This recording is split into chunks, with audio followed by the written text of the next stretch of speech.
Mummy આજે શું બનાવે છે? ચાલો બોલો, તમે શું ખાવું છે? ભજીયા બનાવી. હે ને ભજીયા? ભજીયા કોઈ બી? આ ભજીયાની તૈયારી થાય છે. ગરમા ગરમ ભજીયા. કયા ભજીયા બનાવે છે? Mix veg. ઓહો,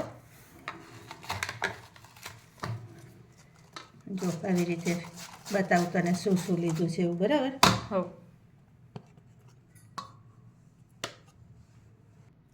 તો જો ડુંગળી લીધી છે, મસ્ત પતલી પતલી કાપી લીધી છે. હા. આ કોબીજ છે, એને પતલી પતલી છીણી લીધી છે. હા. આ ધાણા છે અને આ લીલા મરચાં છે, બરાબર? હા. હવે આ બાઉલ લીધું છે, એમાં આ બધું આપણે એડ કરી દઈએ.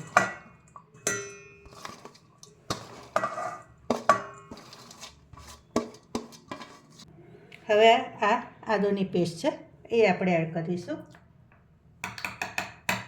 અને થોડીક લસણની પેસ્ટ છે એ એડ કરી દેવાની. હવે જો આમાં ચણાનો લોટ એડ કરીશું પહેલાં. હા. બરાબર, આટલો ચણાનો લોટ લીધો છે. હા. અને આ રવો છે, તો આ રવો લેવાનો. રવો આશરે અડધી વાટકી જેટલો લઈશું આપણે. બરાબર. હવે હળદર એડ કરી દઈશું અને ધાણા જીરું એડ કરી દેવાનું. હવે આ તજ લવિંગ મરીનો પાવડર બનાવેલો છે એ લેવાનો.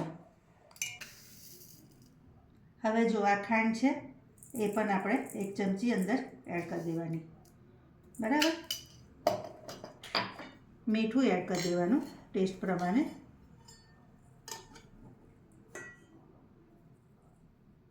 હવે આ બધું આપણે મિક્સ કરી લેવાનું. પહેલાં હાથેથી મિક્સ કરવાનું. હવે બરાબર આવી રીતે મિક્સ કરો ને એટલે આ કેવું સરસ થઈ જાય. આમાં બટાકાની ચિપ્સ તો રહી ગઈ, રૂખ 1 મિનિટ. તો જો આ બટાકાનો છીણ છે એ પણ આમાં એડ કરીશું આપણે.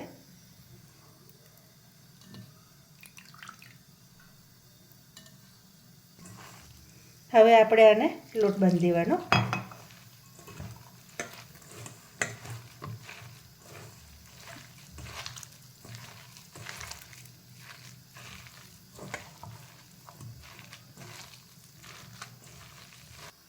હવે આ 1 ચમચી દહીં લીધું છે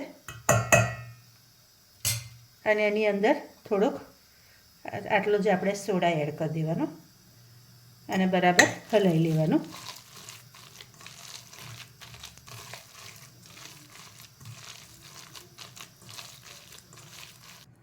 હવે જો આને આટલા નાના નાના લઈ અને આપણે એના ભજીયા કરી લેવાના.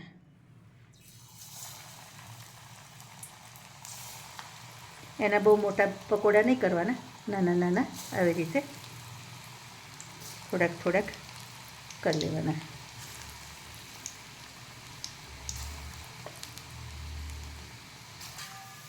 પછી જો આને ઉલટતા પુલટતા સરસ તળી લેવાના.